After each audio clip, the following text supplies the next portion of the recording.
Hi, I'm Maggie. Thank you for stopping by Crafts the Charm today. I'm so glad you're here. This story started last year. I really wanted a pumpkin patch. I had planned to make the Peanuts trick-or-treaters, and I thought it would be so much fun to put them in a pumpkin patch. Plus, I just wanted to grow my own pumpkins.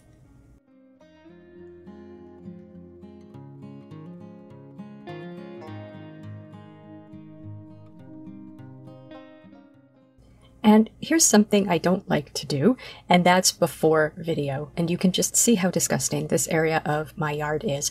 I have some wood that was free by the side of the road, but then this back area of my yard, it has some wood from trees that fell in our yard that we cut down, and it has this old trailer. It has piles of dirt,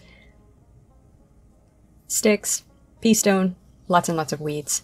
And this is my before area. And so here you can see I have started to get this cleaned up. I've removed those boards, I've moved them. I extended the pea stone that was under my arborvitae and got that cleaned up. And I sold the trailer on Facebook Marketplace. And then I've put some tarps and other things down where I'm hoping to have the garden, in the hopes of killing the grass a little bit and making it a little bit easier to lift up the sod. So I started removing the sod, and when I used to do this, I would use the pickaxe. For some reason, I thought that was easier. I don't do that anymore. Now I just use a pitchfork, and a pitchfork works great. But I removed a small area of sod, and it took me quite a while, and decided that I would just start working there because I just wanted to get some pumpkins planted. So I paved around the area where the pumpkins are going to be. I tend to edge my gardens with pavers because then you can just run right over the edge of the garden with the lawnmower. And I mixed some of that cow poop that you can buy at the big box stores in with the dirt. And you can see in my wheelbarrow there, I have some pumpkin plants. I started those indoors. This is 2023, and I started the plants indoors, probably too early. Now, once I got the cow poop mixed in, I planted 2 of the plants. And I have 2 varieties here, by the way. I have a regular sort of large orange pumpkin variety, and then I have the little tiny white. They're pumpkin shaped, but they're probably gourds. And what I did with these is I surrounded them with these cages that I put around my liriope. They protect my liriope from the rabbits.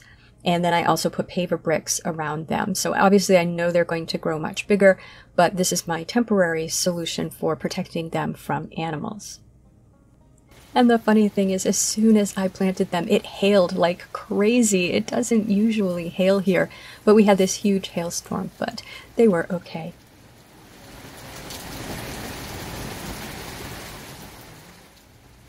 These are just some photos of the hail.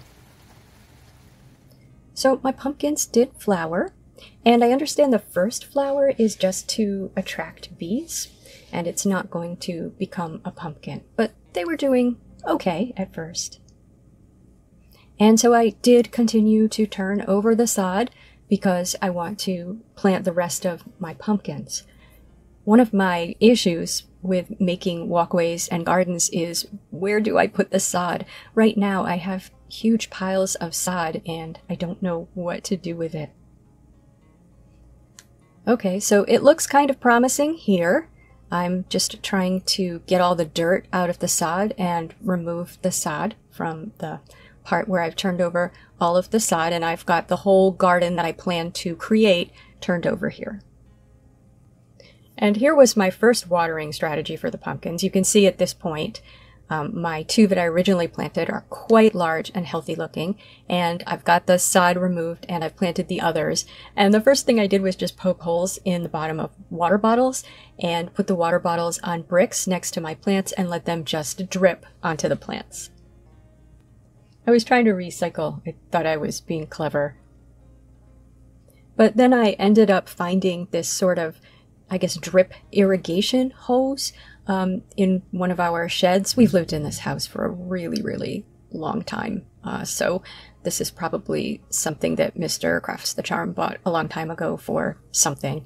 So what I did was I just put that around my plants and staked it down with the garden staples that you use to hold landscaping fabric down so that it would stay near the plants. And you can see that some are doing quite well and some are just doing kind of okay in here. And you can see it got quite weedy, lots of grass. So at this time, it's relatively easy for me to weed, so I just went through and weeded it, but it is kind of a pain. But the woodchucks and the rabbits started to take an interest in the garden. I had tried spraying some stuff on the plants that was supposed to prevent them from being eaten, but that wasn't working. So I decided to just try to put a sort of a makeshift barrier around the garden. So what I did was I have these old fence posts. You've seen me make things out of these fence posts. And I just cut them a 45-degree angle on one end and straight on the other end. And they're only like a foot and a half high. And I'm just going to pound them around my garden. So the pointy side down, put them around the garden.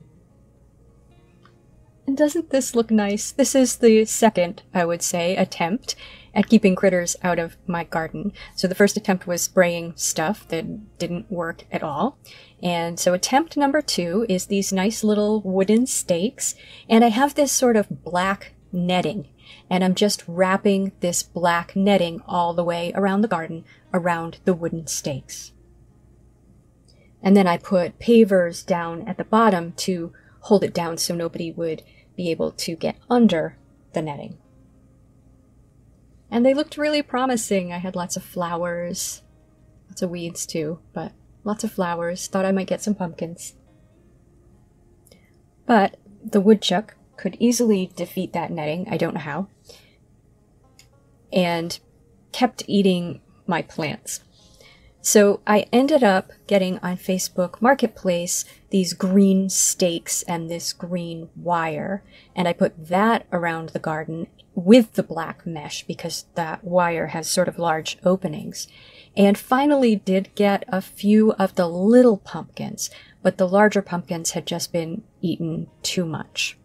So this is my entire harvest, these 2 tiny little white pumpkins. Most of my plants were first eaten by the rabbit and the woodchuck, and then I think squash bugs infested my plants. And I know that there are ways to deal with those, so I'm going to keep that in mind for this year, but what I ended up with was these 2 gourds. So we're going to try something different this year. So first, here's a picture of what this looked like this spring. So in the fall, we did have that vinyl fence installed, which meant I had to move the little stone wall I had built, which was sort of at the edge of the garden. So you can see the stone wall is now a mess. It seems like 1 step forward, 2 steps back sometimes. And you can see the old pumpkin patch garden there. And then next to the garden, there's a bunch of sticks that we were going to use in an outdoor fire pit if we can ever get like a patio built and all of that. And then also a pile of dirt and rocks from when they put the fence in. They left us with the dirt and rocks, and I never know what to do with that. So the first step was just clearing all of that out and trying to level that dirt there, you know, sort of level it into the garden, which is sort of sunken. So here it is. I haven't quite leveled it yet, but I've put a tarp over it to sort of mark out where the garden's going to be. I'm going to make it bigger, and also to, you know, kill some of that grass that's under there. And then finally, I marked 6 feet from that back fence. That's what the wood stakes are. And I put down large sheets of cardboard where the grass is. And then I have the tarp over where the old garden was, plus extending a little bit over to the right, just to try to keep the weeds under control over there.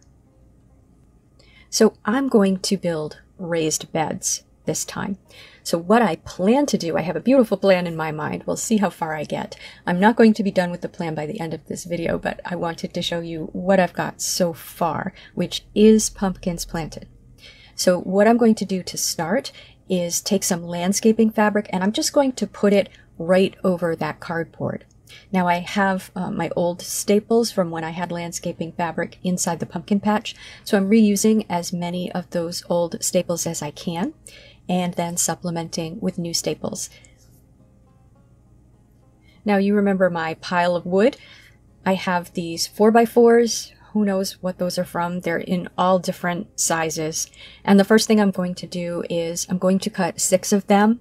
And those are going to be the corners and the side supports for the raised bed. And I'm only going to build one raised bed right now, one for the pumpkin patch. So I'm just seeing what sizes those are so I can figure out how I'm going to cut them. I'm hoping for 6 1-foot pieces, but what I ended up with was 6 almost 1-foot pieces. Some are a foot, some are 11 inches, whatever I could get. I didn't think it was very important that they all be the same size.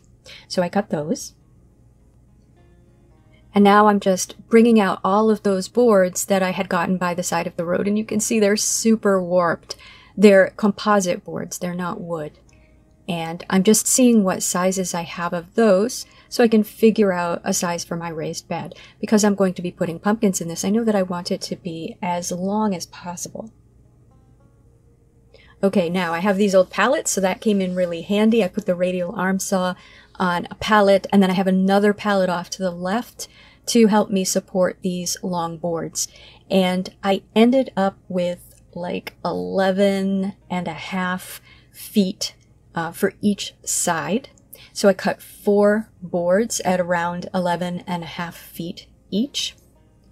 And then I cut 4 boards at 5 feet each for the width of this raised bed.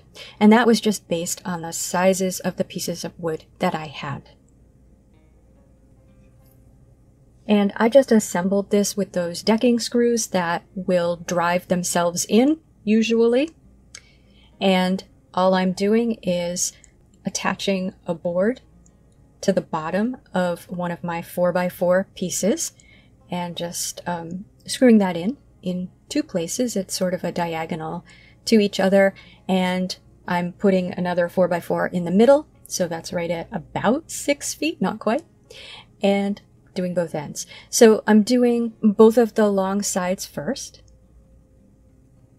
and just doing the one board, the bottom board. But what I realized after with the piece on the left is because it's so warped that I probably should have done it a little bit differently. Either put that piece on top, because that's a really warped piece, or possibly put another piece on the inside. I decided that it didn't matter a whole lot, especially since I'm filling these with sod at the bottom and not dirt. It's not really going to come out of the raised bed on the bottom. So then I attached the pieces on the ends, and it's a little tricky because the ground isn't level, the boards are warped, but fortunately this is just a raised bed. We're just going to plant stuff in it, so it's not super important. And once I had the whole bottom done, then I just went around and put the top pieces on, and my raised bed is built. And it's huge, and you might look at it and think, how on earth are you going to fill that? But I'm going to be building another sort of walkway and a little bit of a patio, and that is going to mean an enormous amount of sod and dirt. So I have plenty to fill this with, even though it is so huge. In fact, I have so much that I think when I build more raised beds, I'm going to build them taller so they can take more sod. So there it is, all built. Doesn't it look tidy? I love how tidy it looks right now. Now you can see at this point that I filled it with a lot of sod, and I'm going to be planting these burpy jack-o'-lantern pumpkins. I figure it doesn't really matter if I can keep them alive and end up with pumpkins in the end. I will be doing a lot better than I did last year. So you can see it's filled with sod right now. What's maybe a little bit harder to see is that I have actually put 2 mounds of dirt in there because the pumpkins are supposed to be planted on a mound. I'm planting them according to the package instructions. And I've got some more of that cow poop that you can get in a bag. And I'm just going to mix that into each of these mounds that I've made. And then I'm taking approximately half of the seeds and planting them in one mound. And it says 4 to 6, 3 inches apart in each mound. And then you're supposed to thin them once they sprout. So I'm also going to give them a little bit of plant food. This is the plant food that I put on the plants in my tropical garden.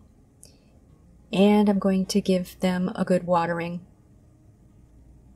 And then I'm going to take that wire that I had last year and some of my wooden stakes and put it around the seeds.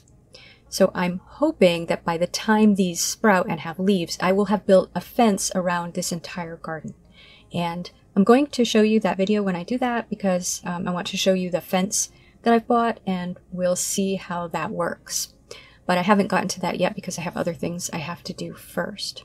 So right now I'm just taking that wire and the stakes and just sort of wrapping it around these two little hills. And I'm also sort of propping up some of that sod around the edges so there aren't any obvious roots into the plants, but hopefully nobody knows that there's any seeds there yet.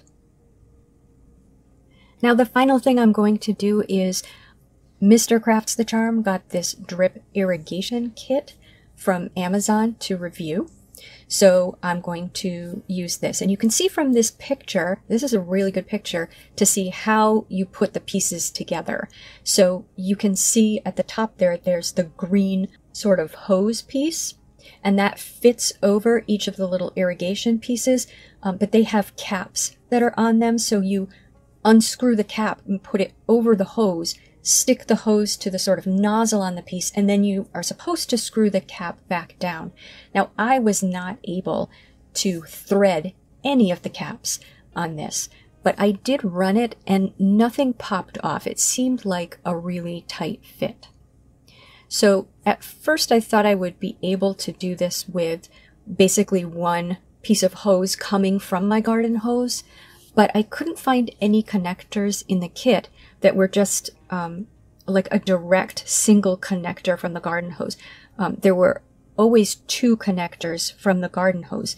And so I ended up connecting this green hose to both of those.